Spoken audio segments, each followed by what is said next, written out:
Nick. This is Jack. Welcome back. It is Monday, September 23rd. And today's pod is the best one yet. This is a TBOY. The top 3 pop business news stories you need to know today. First day of fall, but stocks are popping, Jack. I don't know. What do you think? More pumpkin spice on the podcast? No, we actually have this new thing called a Dreamy in Vermont. Yes. It's a creamy soft serve ice cream on top of an apple cider donut. It is dreamy. It sounds healthy. Jack, 3 stories for today's show. What do we got on the pod, man? For our first story, Microsoft needs so much electricity that they're reopening an old nuclear power plant. Not just any nuclear power plant, 3 Mile Island. Because the future of tech is B.Y.O.E. Bring your own energy. Second story, what do we got, Jack? Warren Buffett has acquired the toy company Squishmallows, the adorable soft pillow toys. And Squishmallow's business success may all come down to one single word. Squishy. No, it's not squishy. And our third and final story. Last week, Nike fired their CEO, John Donahoe. The biggest shakeup at Nike since Michael Jordan retired. So Jack and I are doing an autopsy on the number 1 reason for Nike's fall. We're covering how Nike went from swoosh to airball. But Yetis, before we hit that wonderful mix of stories. Fantastic mix of stories to kick off the week. Love the mix. In this economy, we just found the best way to get hired. And it involves resumes and pizza. First, some bad news. 75% of resumes submitted in America get ignored. 75% of resumes are tossed out, deleted, left unread in somebody's inbox. But here's the good news. 100% of pizzas get eaten. The data shows it is extremely rare for a pizza box full of delicious pizza to be ignored by people. That is extremely rare. Extremely rare, 0% chance. So get this. Pizza Hut hatched up a scheme. They're going to put your resume on one of their pizza boxes. And then deliver that resume pizza to wherever you're applying. We repeat, it's a pizza box resume. Dropped off at your dream job. Here's how it works, Yetis. In New York City, you can order a pizza from Pizza Hut. And then you add the address of your ideal employer. And then you upload your updated resume. And then Pizza Hut will print that resume onto the box and drop it off at that ideal employer. Hear us out. If you're not from a feeder school, but you think you deserve a shot for that internship? Well, then send a recruiter that stuffed crust CV. If you're in that final round super day of interviews at JP Morgan? Send a pineapple pie with your resume on it to Jamie Dimon. Jamie will see your resume because Jamie? There's a fresh pizza right there. Apparently huge Hawaiian pizza guy. People don't know that, but Jamie. 1 large pizza with pepperoni and a side of career ambitions. You know what? You gotta give dough to make dough. If we received a pizza with a resume on it, we'd eat that pizza. Oh, and then we would consider hiring that pizza. Because nothing screams I'm motivated like mozzarella, marinara, and meatballs. And 2,000 calories of delicious. Hire this man. Jack, let's hear our 3 stories. 15 years before this song, 2 boys from the Northeast met in a dorm. They had an idea that caused a cultural storm. It's the best one yet, but the best is the norm. Jack, Nick, that's it. I don't even think they need to practice. 50%, that's a fat tip. T-Boy City on your at-list. If you know, you know, cause we ready to go. We can't wait no more, so just start the show. Start the show. For our first story, Microsoft needs electricity so badly that they're restarting 3 Mile Island, the nuclear power plant. In the era of AI, the tech industry has a BYOE policy. Bring your own energy. Yetis, earlier this year, Jack and I found a fascinating stat about artificial intelligence. AI requires 10 times more electricity than the rest of the internet does. Jack, could you sprinkle on a little more example context for us, please? A query on an AI chatbot requires 10 times the juice to compute that query than a typical Google search does. For example, if you want to know Jack's mango smoothie recipe, you can use ChatGPT or you can Google it. But ChatGPT is going to require 10 times more energy to give you the answer. Although neither of them will have the answer because it's a private recipe. Either way, Yetis, this AI situation, it's really awkward for big tech companies like Microsoft. Because in 2020, Microsoft pledged that they would be carbon negative by 2030. But because of all this AI, Microsoft has gone in the opposite direction.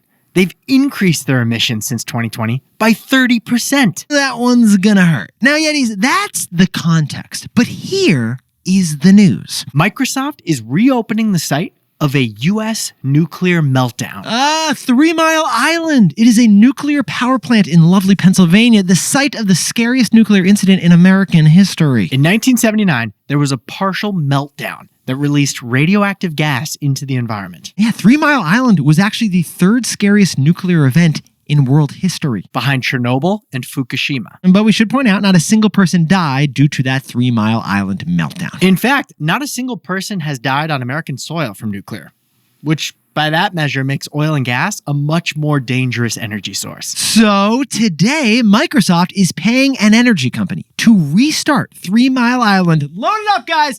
Which has been closed since 2019. Turn it on. You just got to plug it in over there. Yeah, plug it in. There's a plug. I think it's more than unplugging it and plugging it back in. You're right. There's at least 2 or 3 plugs. But once they figure it out, Microsoft is going to purchase 100% of that nuclear power to power their AI data centers. The $16 billion economic impact of this plan will help the news go down with the Pennsylvania locals. But Yetis, climate change has made nuclear sexy again. It's a carbon-free electricity that works with no sun and no wind. So once the regulators approve this deal, 3 Mile Island's nuclear juice will power your next ChatGPT conversation in 2027. But it won't tell you Jack's smoothie recipe. I was about to say, maybe it will know by then. So Jack, what's the takeaway for our buddies over in the tech industry? In the era of AI, tech is becoming B.Y.O.E. Bring your own energy. Yetis, one of the biggest constraints to meet the growing AI demand is a resource, energy. So if a tech company wants to lead in AI and limit their carbon footprint, they must BYOE. Now, Jack and I have covered startups developing mini nukes with tech companies as eventual buyers. And we've covered that Amazon is the biggest corporate buyer of wind electricity in the entire world. So early prediction here by us, prepare for a Snapchat-run nuclear power site by 2030. Like tech companies bought media companies for years. Next, we expect tech companies to buy energy projects. Because in the era of AI, tech is becoming BYOE. Bring your own energy. Ideally, non-carbon energy. Hey Yetis, if you're a bestie, take a sec and hit that subscribe button. And like this video while you're at it. If you leave a comment, by the way, we'll read it. For our second story, the biggest legal battle right now on Wall Street is Squishmallows versus Build-A-Bear. Squishmallow, the adorable, cute, soft pillow toy thing, is surging thanks to one simple word.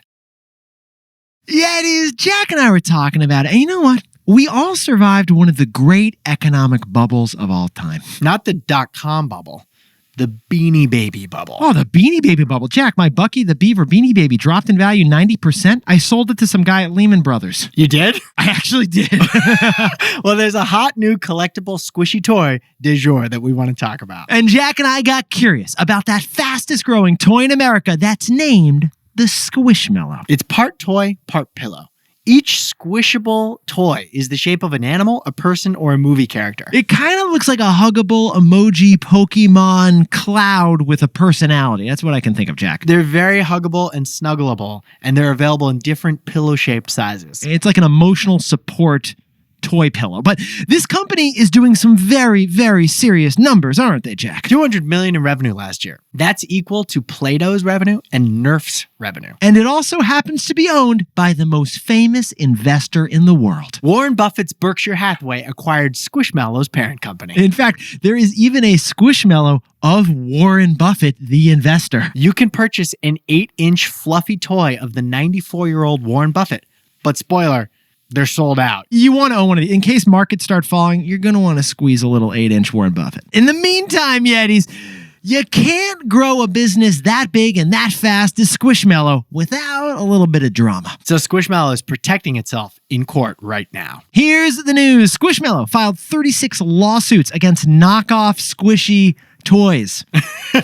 Including a big one against publicly traded Build-A-Bear. Now, Build-A-Bear happens to be the largest teddy bear company in the world, and Build-A-Bear recently launched something called Scooshers pillow toys. Build-A-Bear's fastest growing toy. It looks, it feels, and it's shaped just like a Squishmallow. So Squishmallow sued Build-A-Bear, but the argument is turning out to be hilariously difficult to make in a court of law. Squishmallow wants to claim that they have legal protection for their product, But how do you patent plushness? And how does the law of the land define cute, Jack? Squishmallow's lawsuit cited their unique velvety texture and marshmallow feel. But it is notoriously difficult to legally articulate a sense and a feeling. Let's hope the judge isn't a grouch. In the meantime, Build-A-Bear's response is that Squishmallow is trying to monopolize pillow-type toys. And that's too big a category to monopolize. And in response to that, Squishmallow said, "Shut up." Yeah, it all seems like a pretty childish lawsuit. In the meantime, though, Squishmallow is growing faster than any other toy, and they're close to $300 million in revenue. Jack, what is the takeaway for our buddies over at Squishmallow? There is one word that can add billions of dollars in value. Original.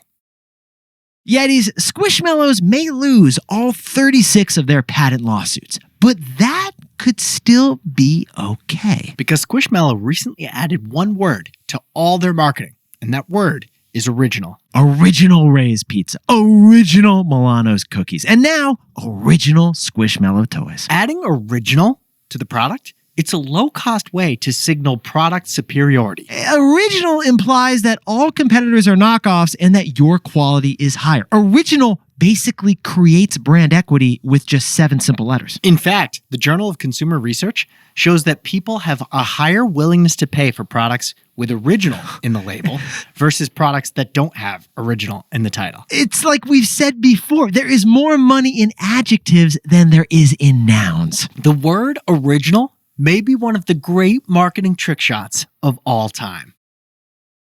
Now a quick word from the sponsors of the original Best One Yet podcast.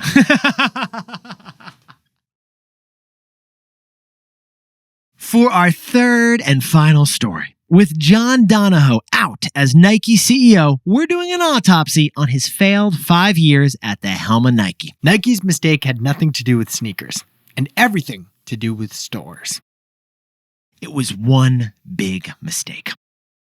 But Jack, there is a takeaway we've said before. We have said that Nike's greatest skill isn't making shoes, it's scouting talent. Nike has had some great talent. Oh, great talent. The founder, Phil Knight, was the CEO for 40 years. He signed Michael Jordan. Mark Parker was the CEO for 16 years, and he signed LeBron James. John Donahoe was the CEO for less than 5 years because he signed himself out of a job. The Nike CEO, John Donahoe, is out after less than 5 years, and Nike stock jumped 8% on the hope that that's a turnaround. We're not here, though, to talk about the new guy, Elliot Hill. No, we're not. Good point, Jack. He's a 32-year Nike veteran, now CEO. You know what you're going to get with him. Pretty straightforward. We're here to do an autopsy on John Donahoe's errors so that we don't repeat them in the future. We're here to whip up an obituary on his Nike era that saw the company fall. It was a tough era. Nike stock is still down by 60% from their all-time high because of his hubris, some bad timing, and one big wrong bet. One big bet that we can all learn a lot from. But Yetis, in case you don't know the full IMDb of John Donahoe worked at both eBay and Bain after he went to Stanford Business School. And those two experiences, eBay and Bain, they led to one huge bet while he was at Nike. Take Nike direct to consumer. The moment Donahoe took over in 2020, his consulting brain wanted more direct to consumer sales. And why is that, Jack? Selling Nikes through stores like Foot Locker is less profitable for Nike because Foot Locker takes a cut. So Donahoe went to his Bain Slide 303 with a big red arrow and noticed, you know what? We should sell more through Nike stores and Nike.com and the Nike app, and we would earn a higher profit. And you know what? That makes a lot of sense. He started doing it.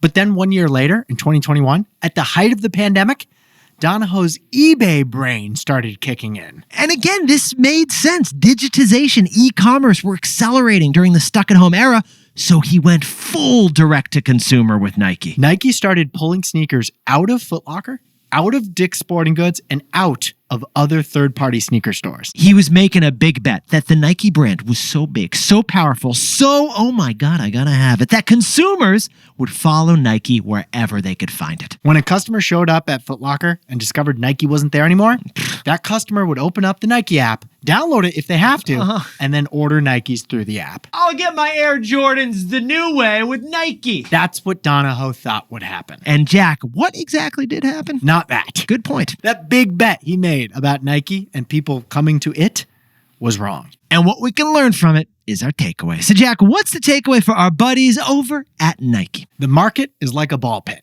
If you leave a void somewhere, someone's going to fill it in.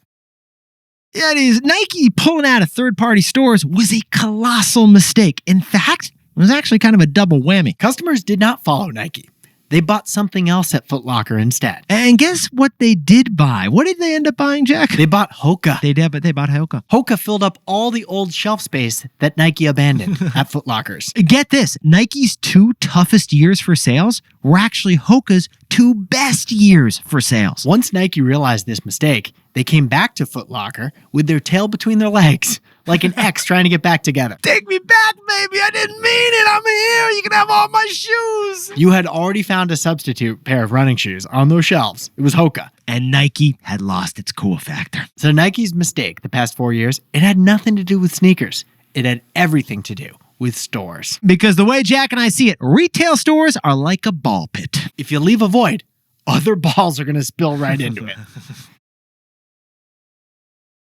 Jack, can you whip up the takeaways for us to kick off the week? Microsoft has hired Constellation Energy to restart 3 Mile Island, the infamous nuclear power plant. Because in the era of AI, it's B.Y.O.E. Bring your own energy. Squishmallow is suing Build-A-Bear for patent infringement for their blatant knockoff product, Scooshers. They're also adding the most valuable word in marketing to their name, original. And our third and final story is Nike. Their CEO is out. And the big blunder was the failed attempt to go full direct-to-consumer. Markets, they're like a ball pit. If there's a void, the competition is going to fill it in. But Yetis, this pod's not over yet. Here's what else you need to know today. First, Disney is reportedly done with Slack. Disney will stop using Slack because Disney Slack got hacked. 44 million internal Slack messages for Disney were leaked, as well as a terabyte of spreadsheets and PDFs. Disney executives like coldly chatting about cost cuts and layoffs on Slack.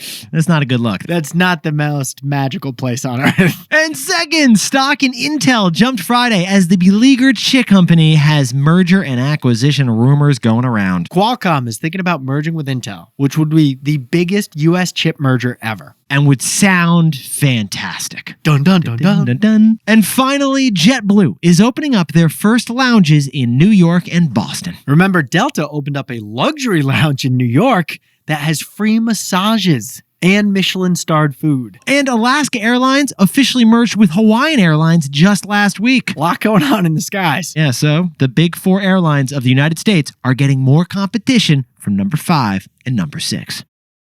Now, time for the best fact yet. This one sent in by Savannah Westwood in lovely Orlando, Florida, as she puts on some cashmere. It's officially fall, so we should talk about pumpkins. Well, we should bring up that you don't realize where all those pumpkins are coming from, do you? Morton, Illinois is the pumpkin capital of the world. They produce more pumpkins than anywhere else. Yeah, the small village in central Illinois is where 85% of the world's canned pumpkins are actually packaged. They don't just grow pumpkins. They can pumpkins. Yeah, they're packed at the Nestle's Libby's plant because in Illinois, they don't just do logistics. They also do root vegetables. And they don't do jack-o'-lanterns, apparently. Yet. Yetis, you look fantastic to start the week. And if you haven't yet, click to follow us right now wherever you're listening. And that way, you can get TBOY every single day. Nick and I, we're serving up the best one yet tomorrow. Yeah. Sorry, original best one yet. And if you have a wild way to send a resume that does or does not involve pizza, we want to hear it in the comments. Nick and I, we'll see you tomorrow. Not everyone reads a resume, but everyone eats a pizza.